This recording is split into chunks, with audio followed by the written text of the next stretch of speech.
যে রূপনগর, নাচাবো গ্রাম শহর, কাঁপাবো সবাইকে young to old। আমারে জানাতে ইশারা কাবতে হয়ে যাবে সবাই শূন্যতে বোর। নগরের আমি রূপালী গোর, রূপনগরের আমি রূপালী গোর, রূপনগরের আমি রূপালী গোর। আমি যে রূপনগর, নাচাবো গ্রাম শহর, কাঁপাবো সবাইকে young to old। তুমি কেন যে এত করো, মানে কষ্ট করো? দুলা ভাই আপনি এখানে কেন আসছেন? তোমার সাথে দেখা করতে। এই না না না না না আজকে যে ঘটনাটা ঘটলো এটা ঘটার ছিল। এখন আমাদের দেখতে হবে আর কি কি ঘটে, আর কি কি ঘটবো বস। এইবার বুঝতে পারছি তানহার বাপে পুরানা কাসন্দি ধইরা আমার দাদিরে অপমান করার ঘটনা ঘটাইছে। আরে আজমল চেয়ারম্যান তো সেই সুযোগটা নিতে চাইতেছে। আর ছেলেটা কিন্তু শুধু দেখিবা, তুই যদি আমার এই জায়গায় থামাইতে এসে থাকিস তাহলে ভালোই ভালোই কইতাছি চইলা যা। আমি কোনো আজাইরা জ্ঞান নিতে চাই না। আমি তোমারে থামাইতেও আসি নাই, জ্ঞানও দিতে আসি। তবে আমার মনে হইতাছে দাদির অপমানের প্রতিশোধ নিতে হলে আমাদের একটু বুঝে শুনে কাজ করতে হবে। ডাইরেক্ট কিছু করা ঠিক হবে না। তাইলে তুই কি কইতে চাস? হ্যাঁ, তারা আমাকে মানিজাত নিয়ে খেলবো, তাদের বাড়িতে ডাইকা নিয়ে অপমান করবো, আর আমরা এই জায়গায় ঠান্ডা মাথায় বসে থাকবো? বৈশা থাকার কথা তো কেউ কইতাছে না ভাইয়া। আমি কইতাছি ভাইবা চিন্তা কাজ করতে হবে, কাটা দিয়া কাটা তুলতে হবে। কেমনে? এমন ভাবে কিছু একটা করতে হইব যাতে সাপও মরে লাঠিও না ভাঙে। আরে বনিতা বাদ দিয়ে আগে বল সেটা কি? ওই যে বললাম না, আমাদের মান ইজ্জতের উপর টান দিচ্ছে দাদির অপমান। আমাদেরও ঠিক এমন কিছুই করতে হইব, তবে সেটা সময় নেওয়া। কি করতে বলিস তুই? তুমি তানহারে বিয়ে করো। কি কইলি? তানহারে বিয়ে করবো? তুই কইতে পারতি তানহারে উঠাই নিয়ে গুম করতে, সেই জায়গায় তুই কইতাছিস ওরে বিয়া করতে না? এটা তো প্রতিশোধের জায়গায় ওর উপকার করা হইবে। শোনো ভাইয়া, আজমল চেয়ারম্যানের পৃথিবী তার দুই মাইয়ারে কেন্দ্র কইরা। তার মেয়েরে যদি তুমি বিয়া কইরা ফেলতে পারো, দাদির প্রতিশোধ কিন্তু এমনি না হইবে। আর আজমল চেয়ারম্যান এই অপমান জীবনও বলতে পারবে না। কিন্তু এইটা করা কি সম্ভব? ও তো আমারে পছন্দই করে না। আজ পছন্দ না করলে কাল পছন্দ করব, এইসব নিয়ে তুমি একদম চিন্তা করো না। ও তো আমার বান্ধবী। আমি খুব ভালো করে জানি ও কিসে খুশি হয় আর কিসে খুশি হয় না। এইসব ব্যাপারে আমি তোমারে সর্বদিক দিয়ে সাহায্য করব। এই, তুই কি সিরিয়াস নাকি আমার সাথে মজা করতেছিস? আমি তোমার লগে মজা করলে না এইসব প্ল্যান করতাম না। দাদির অপমান কি ভোলার মতো? শোনো, আমি তোমারে সব দিক দিয়ে সাহায্য করব ওই তানহার কাছে যাওয়ার লাগা। তুমি একবার ভাইবা দেখো, তুমি যদি তানহারে বিয়া কইরা আমাদের বাড়িতে নিয়ে আসতে পারো, তাহলে সারা গ্রামের মানুষের সামনে ওই আজমল চেয়ারম্যান মুখ দেখাবো কেমনে? এইটা তো তুই ঠিকই কইছো শিভা। হুটহাট কইরা কোনো ঘটনা ঘটাইলে সেইটা হইবে একদিনের প্রতিশোধ, কিন্তু তানহারে বিয়া কইরা এই বাড়িতে আনলে সেইটা হইবে আজীবনের প্রতিশোধ। এইটাই আমি তোমার কাছ থেকে শুনতে চাইছিলাম। তুমি যদি খেলা ঠিক মতো খেলতে পারো না, এইবার জিত আমাদেরই হইবে।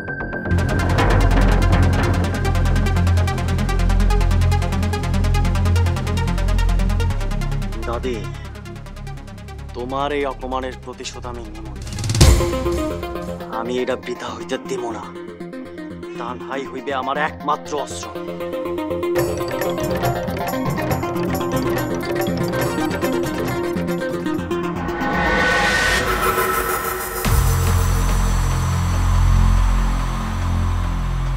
এইবার খেলা হইব তানহা। তোর দিকে আমি একবারে সব অস্ত্র তাক করতেছি। আমার নয়নের পথ থাইকা তোরা সরাইতেই হইব।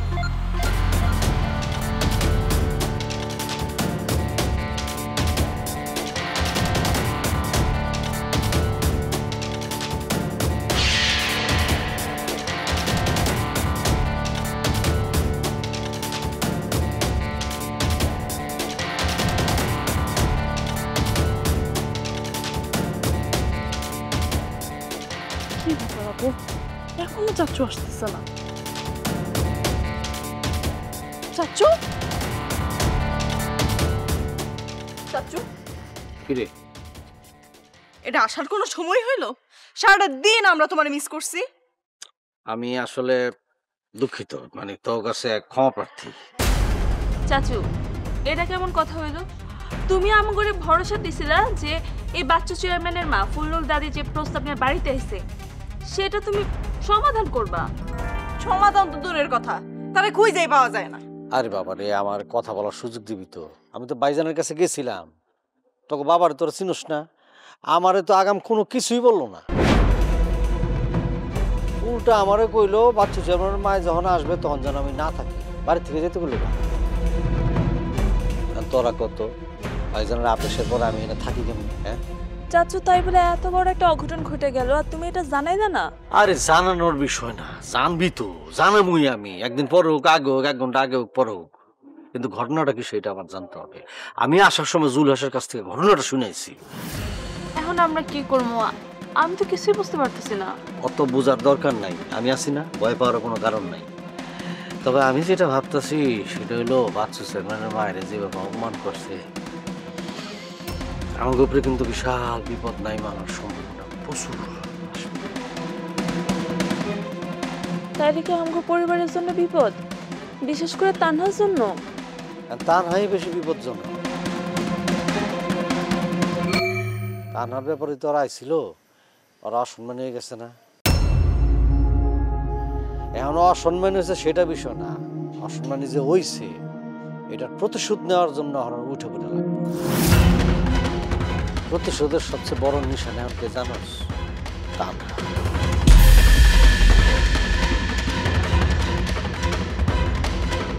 আমি বুঝতে পারছি চাচু, তা আমি তো কিছু করি নাই। ওরা কেন শুধু শুধু আমারই টার্গেট করবো? তুই নির্দোষ বলে কিন্তু টার্গেটটা বেশি হবে, বুঝছস? তাহলে এখন আমরা কি করবো? বাবা তো আমাকে কারো কথাই শুনতে চায় না, আর বাবা সবসময় তার ক্ষমতার দাপট দেখাতে পারলে মহা খুশি হয়ে যায়। হ্যাঁ বুঝছি, অসুবিধা নেই। তা না, তোরা আমি একটা কথা বলি, তুই আপাতত বাইরে যাবি না। কলেজে যাওয়ার কোনো দরকার নাই, আমি প্রিন্সিপালের কথা দিয়ে ব্যবস্থা করতেছি, আপাতত বাড়ি থাকবি। না না, তার মানে কি আমি সবসময় লুকায় থাকবো? আরে লুকায় থাকবি কে, বাড়িতে থাকবি, কলেজে যাবি না। আর আমগো গ্রামগঞ্জে পাড়ায় পাড়ায় ঘোরা এটা বন্ধ করবি, কয়েকদিনের ব্যাপারে তো, তাই না? আর বাবারে, বাবারে তুমি কেমনে বুঝাইবা? ভাই অহংকারের মধ্যে আছে, নিজের খুব বড় ভাবতেছে। এটা খারাপ, অহংকার খুব খারাপ। অহংকার মানুষের ধ্বংস করে, সমাজের ধ্বংস করে, পরিবারের দেশের ধ্বংস করে, জানো? আমি বুঝতে শুনি না, সব ঠান্ডা মাথা সামলাম, তোরা কিছু বলবি না, বুঝছস? জানো চাচু, ফুলনুর দাদি যখন আমার মাথায় হাত রাখলো তখন আমার মনে হয়েছিল উনি উনি গভীর কিছু ভাবতেছে। শুধু বিয়ে না, আরো অনেক গভীর কিছু। তবে এটাই বুঝতে পারতেছি না, এটা ভালো নাকি ভয়ঙ্কর। তুই বুঝস নাই, তোর মধ্যে একটা মেয়ে না, দুই পরিবারের অনেক পুরনো হিসাব নিকাশ আছে। একদম ভয় পাবি না, আরে আমি তো আছি, তোর চাচ্চু তো আছে। তানহার কলেজে যাবো না?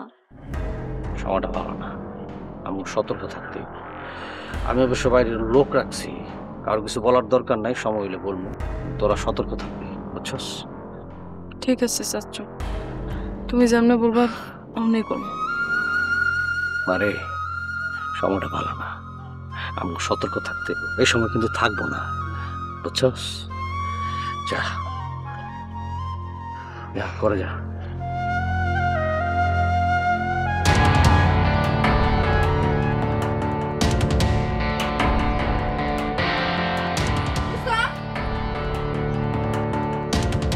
কিরে কি হয়েছে? আজমল চেয়ারম্যান কি কইলো? সারাটা দিন ভয় পাইছিলাম। কি যে হয়েছে আপা এটা এখনো বুঝতেছি না। শুরুতে অবশ্য আজমল চেয়ারম্যান শান্ত ছিল, খুব পজিটিভ ছিল। মনে হয়েছিল ফুলনুর দাদি যাওয়াতে সে খুব খুশি হয়েছে। সে অবশ্য অনেক সম্মানও দেখাইছে, আয়োজনও কিন্তু কমতে ছিল না। দাদি যখন প্রস্তাব দিল তখন কি হইলো? আরে দাদি প্রস্তাব দেওয়ার লগে লগে আজমল চেয়ারম্যান সেই প্রস্তাবে সাধুবাদও জানাইলো। কস কি? প্রস্তাব শুই না চিৎকার করে ওঠে নাই? আরে না, আজমল চেয়ারম্যান বরঞ্চ হাইসা হাইসা সুন্দর করে কথা কইল। দাদিও ধরে নিল আজমল চেয়ারম্যানের সম্মতি আছে। কিন্তু কিন্তু কি হইলো? কিন্তু কি? তাড়াতাড়ি ক, আমার তো ডর লাগতেছে। হয়েছে কি আপা, আজমল চেয়ারম্যান সুন্দর সুন্দর কথা কইতেছিল, ভালো ভালো কথা কইতেছিল।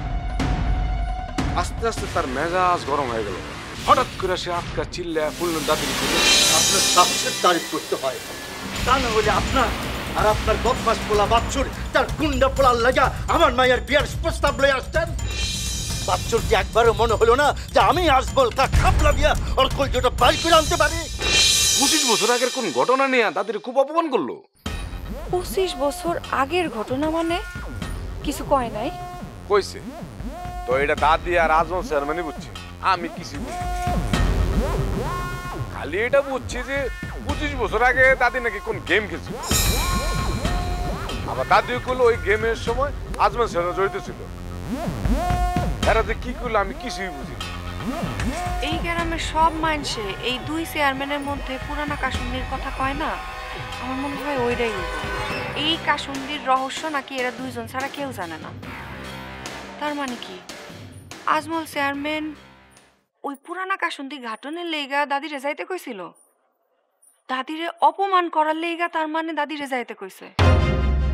আজমল চেয়ারম্যান দাদির যেভাবে অপমান করলো আমার মাথায় পুরো রক্ত উঠে গেছে। আমি আগেই কইছিলাম এই প্রস্তাব ওই বাড়িতে নিয়ে গিয়া কোনো লাভ হইব না। কিন্তু বাসু চেয়ারম্যান আর ফুলনুর দাদি দুইজনের একজনও আমার কথা শুনলো না। এখন কি হইল? আচ্ছা দাদির অবস্থা এখন কেমন রে?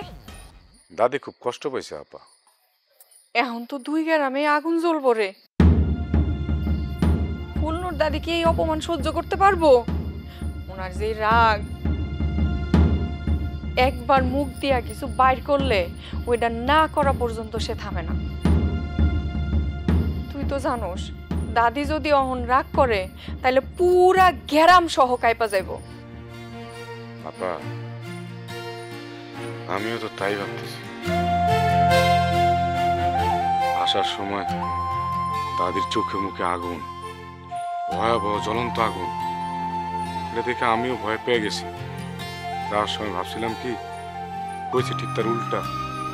যদি কোনোভাবে এই দুই পরিবারে মিল হইতো, দুইটা গ্রাম পুরো শান্তি হয়ে যেত, সবাই শান্তিতে থাকতে পারত, একটা ইতিহাস হইতো, আমি সেই ইতিহাসের একটা অংশ হইতাম। কিন্তু এখন মনে হইতেছে আমগুর উপর একটা বড় বিপদ নেমে। বাইরে তুই একটু সাবধানে থাকিস। বাসু চেয়ারম্যান মারুফ এর উপরে কিছু করলে করতে পারে, কিন্তু তুই কইলাম সরাসরি ওই বাড়িতে গেছস, তোর উপরে ওগো কিন্তু রাগ থাকবো। আমি তোরা হারাইতে চাই না ভাই। তুই না থাকলে আমি কি নিয়ে বাসো? আপা তুমি কোনো চিন্তা করো না তো, আমি সাবধানে আছি, সাবধানে থাকো। কিন্তু জানো আপা, মনের মধ্যে না একটা দুঃখ। আমার সামনে ফুলনুর দাদির যে অপমানটা না করলো, এটা না আমি কিছুতে মানতে পারতেছি না। বাইরে আমাগো এখন খুব শান্ত থাকতে হইব, কোনো রিস্ক নেওয়া যাইব না।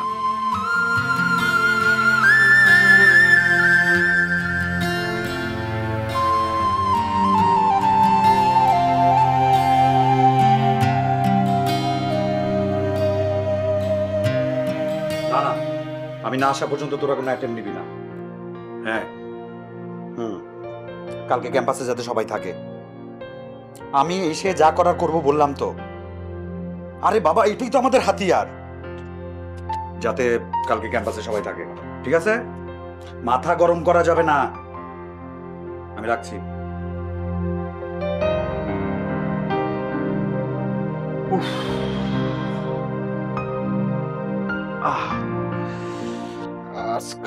কাজ কাম ফোন আর ভালো লাগে না।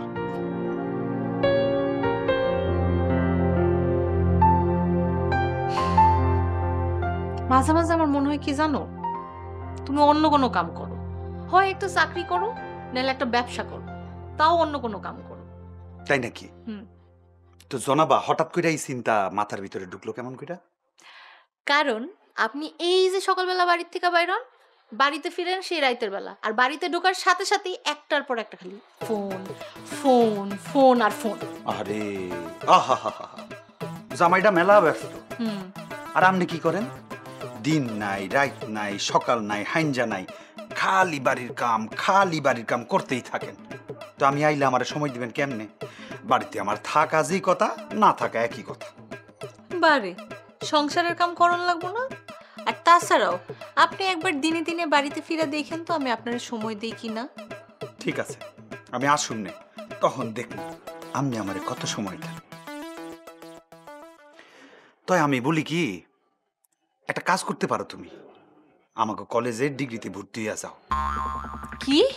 হ্যাঁ, ভুল কি বলছি? তাইলে প্রত্যেক দিন তুমি আমার লাগে কলেজ ক্যাম্পাসে যাইবা, আমার চোখের সামনে থাকবা সব সময়। আর মাঝে মাঝে ক্লাসের ফাঁকে তুমি আর আমি মিলা ওই প্রেমিক প্রেমিকা লাহান আনাসে কানাসে গিয়া গুটুর গুটুর করো। খুটুর বুটুর আবার কি জিনিস? হ্যাঁ, গুটুর গুটুর তুমি জানো না? ওই যে প্রেমিক প্রেমিকা এক লগে বইয়া নিচু স্বরে খালি কথা কইতেই থাকে ওইটারে গুডুর গুডুর কথা কয়। এমন কি ডিগ্রিতে ভর্তি হইবা? না রে বাবা, আমারে দিয়ে অহনার কোনো লেখাপড়া হইব না। তাহলে কি করবা? আর আমি যদি এখন লেখাপড়া করি তাহলে এই যে সংসারের এত কাম, এইসব কাম কেডাই করবো? হ্যাঁ, ও আচ্ছা, মানে আমি বিয়া কইরা বাড়িতে একটা বউ তুলি নাই, একটা কামের বেডি মানে বুয়া তুলছি। ইস, তোমার কথা মতে তোমার কাছে মনে হয় যে এই যে সকল দুনিয়ার সকল বউরা হচ্ছে গিয়ে কাজের বুয়া, তাই তো? আরে বাবা, সংসারের কাম হইল নিজের কাম, এখানে কোনো বুয়াগিরি নেই। আচ্ছা, তুমি এখন আমারে কও, তুমি কার লগে কথা কইতেছিলা? আর কইও না, ওই যে কলেজটা না একেবারে ভয়াবহ অবস্থার মধ্যে আছে। কি হইছে? আমাকে কলেজে ওই যে স্টুডেন্টরা যেভাবে নেশায় আসক্ত হইয়া যেতেছে না, আমি খুব চিন্তায় আছি। যে কোনো মূল্যেই আমার এটা ঠেকানো লাগবে। জানো, আমি না শুনছি যারা এইসব নেশা টেশার জিনিস সাপ্লাই দেয় তারা অনেক ডেঞ্জারাস। শুনো বাবা, তুমি কিন্তু আবার এইসবের মধ্যে জড়ায়ও না, এগুলি ঝামেলা। কি কও তুমি? আমি হইলাম কলেজের ছাত্র নেতা। এই যে সামনে আমাগো ছাত্র সংসদের নির্বাচন হইব না, হ্যাঁ না, আমি ভিপি হিসাবে ফাইট দিমু ইলেকশনে। এখন আমারে তুমি একটা প্রশ্নের উত্তর দাও, এই ছাত্ররা আমার ভোট দিব কেন? আগামী ইলেকশনের নির্বাচনী প্রতিশ্রুতিতে আমার একমাত্র এবং প্রথম এজেন্ডাই হচ্ছে যে ক্যাম্পাস থেকে যে করেই হোক মাদক নির্মূল করতেই হইব।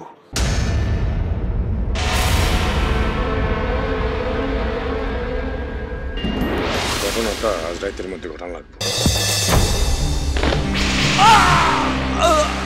ভাই চাইেন না, তুই আমারে।